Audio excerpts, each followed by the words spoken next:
when you pull on that jersey, you represent yourself and your teammates. And a name on the front is a hell of a lot more important than the one on the back. Get that through your head. And here we go.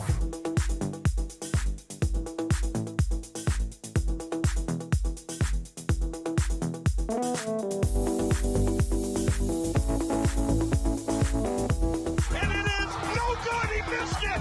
Are you kidding me? The season can't end like that.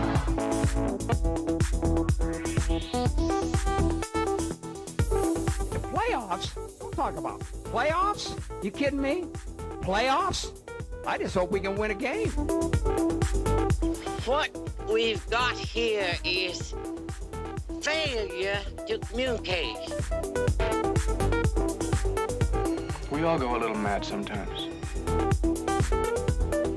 Some goofball in a hat and a red shirt. Now he takes off the shirt. He's running down the middle by the 50. He's at the 30. He's bare-chested and banging his chest. Now he runs the opposite way. He runs to the 50. He runs to the 40. The guy is drunk, but there he goes. The 20. They're chasing him. They're not going to get him. Waving his arms, bare-chested. Somebody stop that man.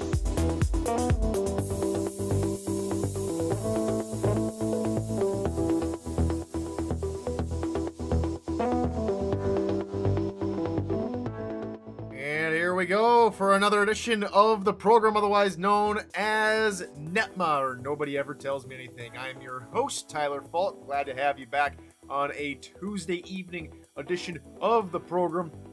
And we got a lot to cover tonight. We're going to be talking about how we got here in terms of Baltimore and Lone Star, and then we're going to be talking SFL Honors, which takes place on Thursday, and where I think the awards are going. Not necessarily who I think wants to win the awards, in that opinion. All right, so let's go ahead and get right into it, shall we? Right with how we got here, how the Vultures in glory both ended up playing for the season 18th SFL championship. And that can only start the conversation. I can only start the conversation with the defending champion, Baltimore Vultures. And for the Vultures, the majority of the season was as you were.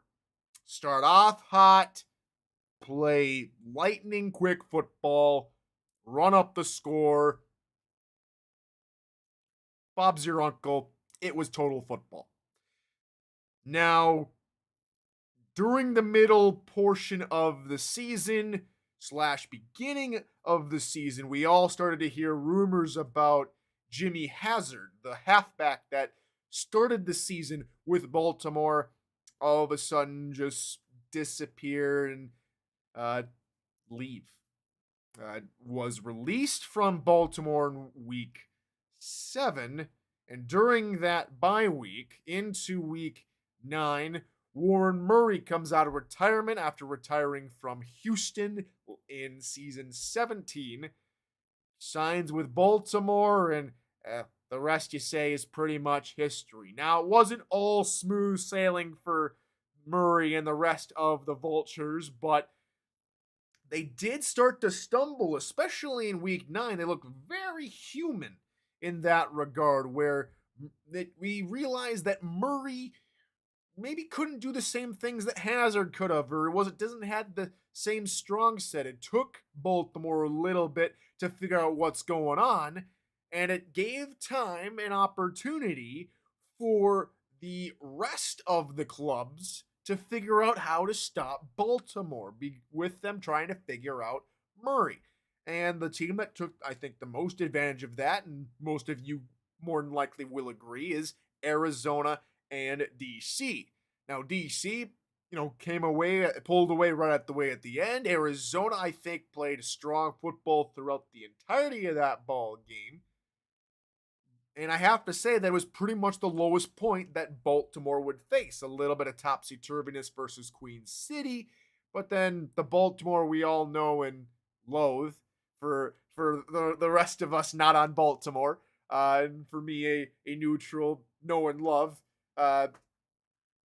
The Vultures came right back into their own, taking down London with authority, and then, well, completely dismantling Louisiana this past weekend of the semifinals to make it to the championship game.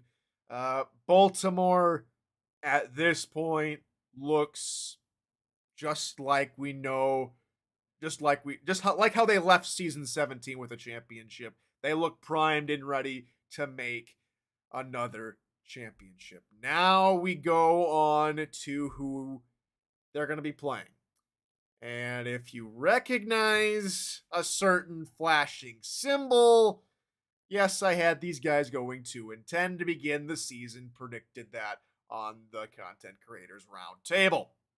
Now, we all know how well that turned out. Didn't turn out so well for me in the predictions. The Glory come out and have a really good second half of their season to propel them to where they are today. That first half of the season ebbed and flowed quite a lot, I would say. Losing 2 straight to Mexico City and the team who they're facing this week, Baltimore, in the championship game in week 6 and 7, would see them go to 3-3. But after that, Lone Star really wouldn't look back. They really wouldn't, take a step back. They really pushed forward. Just a slight slip up against Vancouver in week 10, but that was pretty much it. Just that one little slip up, and of course, Greg Soto went down with an injury after his first reception that ball game, and we all know what happened this past weekend when they replayed Vancouver right back in Vancouver. So, Lone Star pick up a couple of wins. They've really developed their offensive game plan to really match the intensity they find themselves having to play on defense. Lone Star, again, surprise to most, surprise to me that they're here, but they have a good reason to be here.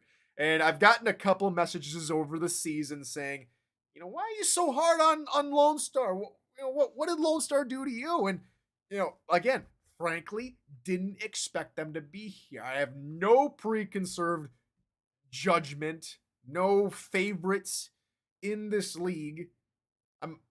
I might have a little bit of, chip on my shoulder for Louisiana, but I try and limit that the best I can to keep it as a neutral broadcast as possible. So when I put Lone Star, and even in the quarterfinals, put Lone Star at the bottom of the 8 teams, it's because I didn't expect to see Lone Star come through the quarterfinals and then take down Vancouver in the fashion that they did. It's kudos to them to proving me wrong, proving my suspicions wrong. So it's not that I'm angry or mad at Lone Star. I just didn't know they had this in them. And this is good for the Glory to show me. And I had the privilege of calling their game versus Vancouver. It was a glorious day in Vancouver for Lone Star. And maybe it might be a glorious day for Lone Star in Baltimore. Who knows? They've already taken down the number 1 seed. The defending champs are next on their plate. They've lost to them already. But if we know anything from how they learned against that Week 10 matchup, they probably learned a thing or two when they matched up in Week 7. Although, that being with, I think that was still Jimmy Hazard. That was Jimmy Hazard's last game. Lone Star faced off against Baltimore. So, new halfback, a little bit different running scheme maybe. We'll have to see if that plays into any factor. But that's how both teams got here, both Baltimore and Lone Star. That's how they both got to the chip. Now we're going to get to SFL Honors. So it's a 2-parter episode today. We just talked about, how which teams got here, SFL Honors. First on the ballot, probably the biggest award out there, MVP. The nominees are Tom Pepper, Jack Wigmore, Bullet Boletsky, Josh Rowe, and Otis Boudreau, QB, halfback, safety, and kicker for the MVP. Now, I will preface this all by saying who I think will get the nod against who I want to get the nod, because most of you have already put in your selection, right?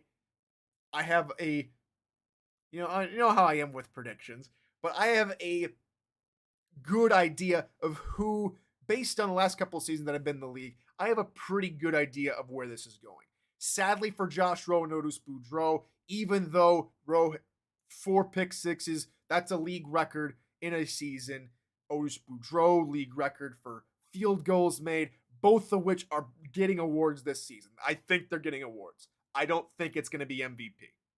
I think it's going to be between Wigmore and Pepper. That's how it usually goes. The MVP is most typically a quarterback. And both QBs and everybody here deserves to be on the nominee list. Only one person can win it, unfortunately. And it really is a toss-up between Captain Canada and Captain Baltimore. Maybe need a new nickname for Captain Baltimore. I think that'd be, what are we calling it? Supermore? Nah. Answers on a postcard. I really don't think Wigmore will edge out Pepper this season. I think getting Vancouver to a number 1 seed, being the more consistent quarterback, and yes, Wigmore is going to be in the championship. Pepper is not the reason. 2 interceptions, but his counterpart over in Lone Star, Fennec, also had 2 interceptions. But Pepper is not the reason why Vancouver lost the game. Maybe a play at the end where he fits it into a little bit tighter window, but I think Tom Pepper, gets the MVP award this season. I think he's done enough to earn that spot. Let's go on to Offensive Player of the Year. So that takes off Pepper off the board, which means we got Wigmore, Boletsky, and Liam Hammer over for San Diego. And do with it what you will, but Hammer does have a lot of yards, touchdowns, and you could make the argument that Hammer got a whole bunch of those in hashtag garbage time. But again, I think deserves to be on the list. I think his compatriot from San Diego should also be on this list. Gunnar Lewis had a breakout season in silver and gold. There we go. Trying to get my colors right. Silver and gold and battle red. But I don't think a wide receiver is getting it. Yes, the numbers look spectacular. I think it also goes to another QB. I think we see the MVP and Offensive Player of the Year get taken by both quarterbacks.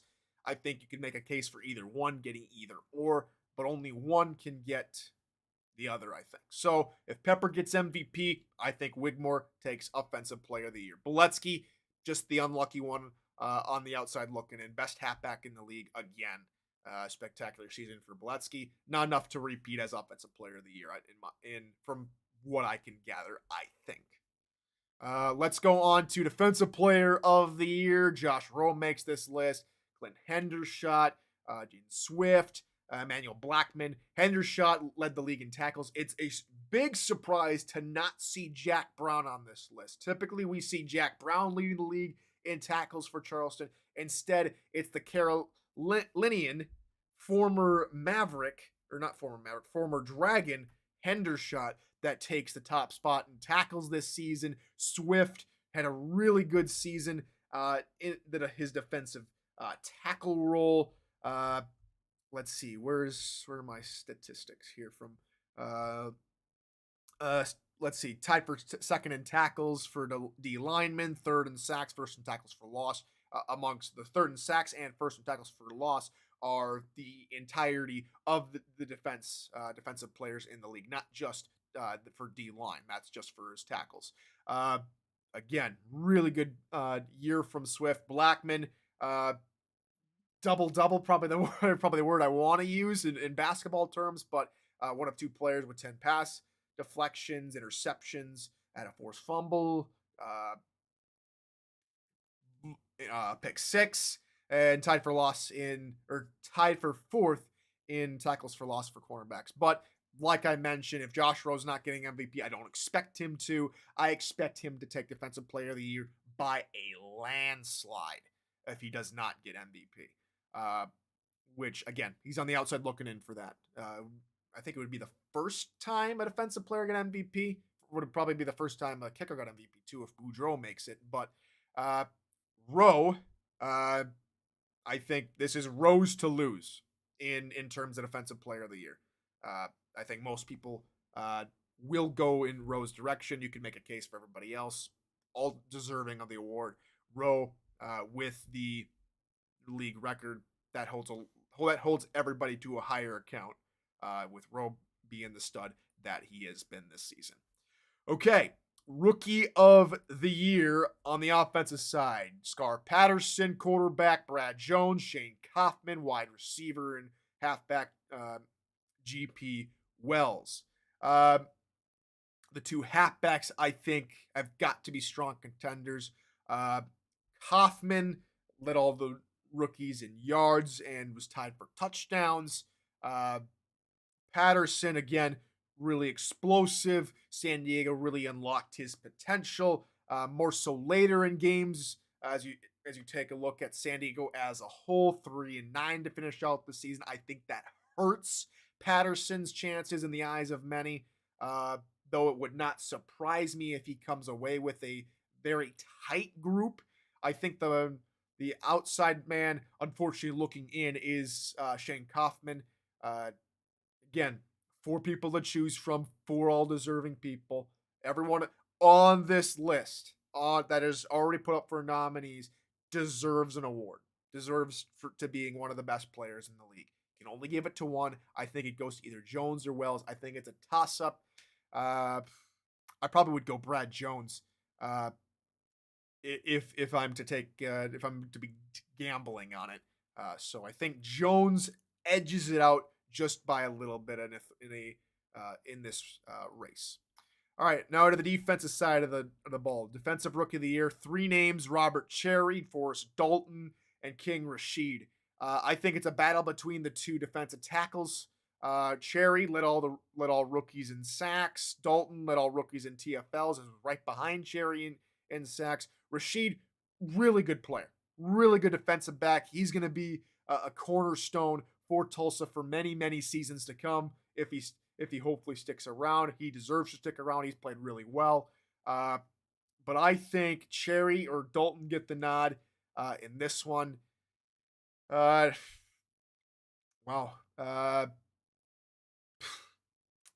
This one's probably even more of a toss-up in my opinion. I'm gonna go position. I think a defensive tackle gets it. I think the split between the 2 nominees is within 10 votes. I think it's that close between those 2. Okay, on to Special Teams Player of the Year. Returner Britton, returner Leo Morris, and kicker JT Delaney. I think it's Boudreaux's to lose in terms of the eyes of the community. Most field goals set the record. Again, we said it time and time again. Records mean a lot to people to people who love statistics. You could make a case for JT Delaney being the most accurate kicker this season. Most accurate and most prolific kicker. Most field goals without missing. 27. Boudreaux had a couple of misses this season, as he was called on, every other possession, one would say.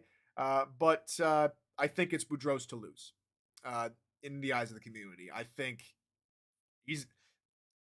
my heart wants him to win. MVP. I don't think it'll happen. I think he'll take Special Teams Player of the Year. Okay, moment of the season. We got a lot of things to cover, and it's all squished in there, so I'm going to try and explain everything the best I can. Week 7, Las Vegas hosting Atlanta. Las Vegas block a punt. Las Vegas's punt was blocked. They return the punt 50-plus yards into Atlanta territory, setting him up in prime field position in a wacky moment. Don't ask them what happened after that, though, in the blowout versus Atlanta. San Diego, Houston, week 11. Josh Rowe gets his record fourth pick six. Pretty self-explanatory, that one. Jacksonville at Carolina. Jack Attack, his final game is as a Skyhawk before he becomes the general manager of Los Angeles. And in the wild card round, Kevin Say had a really good run. Fantastic touchdown. Run of the season, in my personal opinion, against Tulsa. Lots of good moments, right? In this, there tends to be a favorite moment toward the end of the season. There's more on the line. There's more people watching it. That tends to be the favorite, the favoritism when the community goes to vote. That's what I've seen the last couple of seasons. I think Kevin Say's run is going to get a lot of votes. I think Josh Rowe's moment, his fourth pick six, might turn a few heads. Atlanta lost Las Vegas. Again, middle of the season. It was already a blowout at that point. So I don't know if that will get so many votes. Logan Jack had a really good game for Carolina as Carolina dethroned Jacksonville, and that also sets up Charleston to win that Atlantic division. So I'm probably going with Tulsa, DC, Kevin Say's run, because of how close it was, and because how DC played so hard versus Tulsa in the loss, especially Kevin Say going beast mode in the unfortunate loss to Tulsa. All right, game of the season then. Fort Worth at Queen City in week 4. Big comeback for the Corsairs. 56-yard touchdown with a second remaining. They were down 16 entering the fourth quarter. Massive comeback early in the season for the Corsairs. Charleston at Fort Worth. Charleston scores 14 points in 2 minutes in week 7 to upset Florida in a really, really fun game for the Preds. Week 9, Fort Worth, San Diego, the two rookie quarterbacks, Reno and Patterson, go off in a battle of attrition.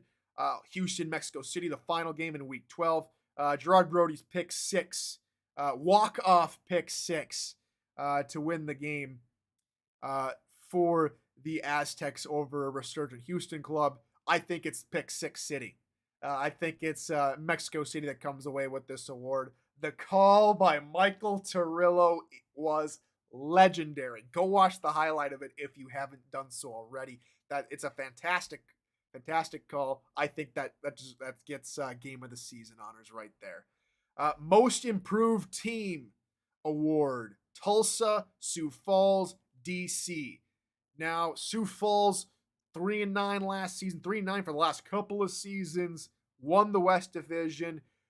DC goes from 3-9, had really struggled out of the gate since returning, goes 7-5 this season, hosts a playoff game for the first time in team history, played really well. I think the front runner is clearly Tulsa. In again, all trying to be as unbiased as possible. I think Tulsa gets it. 2-10, season after season after season of mediocrity to at best 500 for the longest time. They go above 500. They beat DC in a playoff game. They get to the quarterfinals. They unfortunately fall to Vancouver after a very strong first half. They just couldn't find the answers in the second half.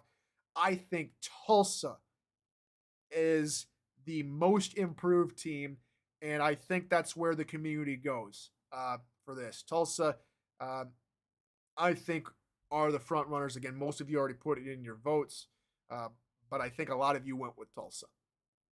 Unit of the season: Sioux Falls secondary. The defensive backs force a whole bunch of turnovers. They end their season with a plus 29 turnover differential. The Louisiana backfield, led by Hart, Squarebush, and Collier. Jacksonville's offensive line, 9 sacks, 548 dropbacks. And it's the lowest percentage of sacks per attempt in this player progression area, dating all the way back to season 10. I think a lot of folks are going to go with Sioux Falls over Louisiana because folks like exciting plays. And yes, the backfield forced a lot of plays. Jacksonville's O-line was really, really good at stopping the pass rush, but people like picks. People like picks, and I think Sioux Falls will just barely edge out Louisiana's backfield here in this one, this award. And then the final award, Community Ambassador of the Season. Now, there aren't any nominees for this besides a write-in to where this is. And I want to take some time to talk a little bit about this award. And I think the award is a lot more vaguer than people think. Now, we've seen time for time, with great respect, and by all means, Ashley Jackson has deserved her award that she has gotten for season upon season, and more than likely, I think, will get it again this season. While we decide a community ambassador this season, let's take a look at this award as a whole. Now, I know most of you have already put in your ballots.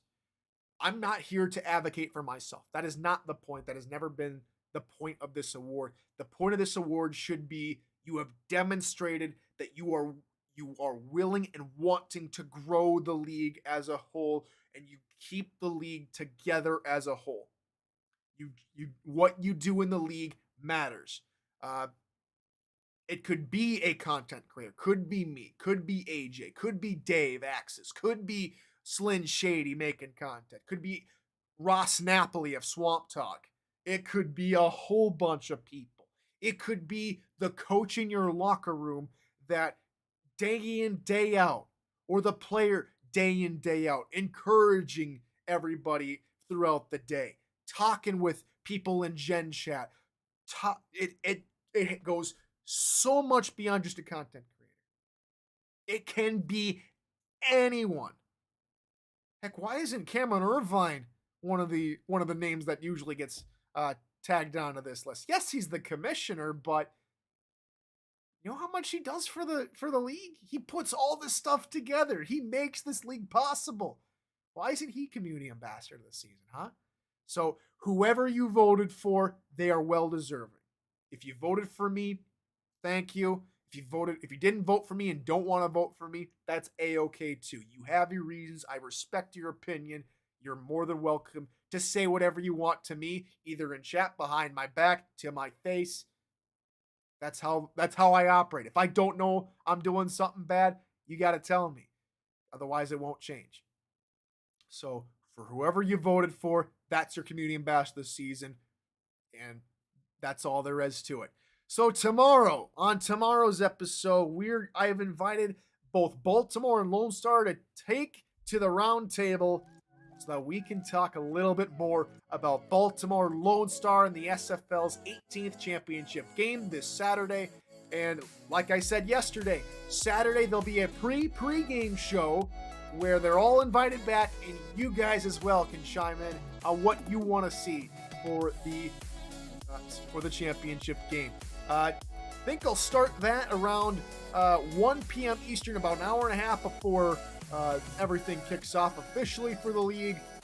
Might start a little bit earlier if there's enough interest from the community to do a pre-game, an extended pre-game show. But that is going to do it for this edition of NETMA. We hope to see you tomorrow when Baltimore Lone Star join the conversation. Until then, good morning, good afternoon, and good night.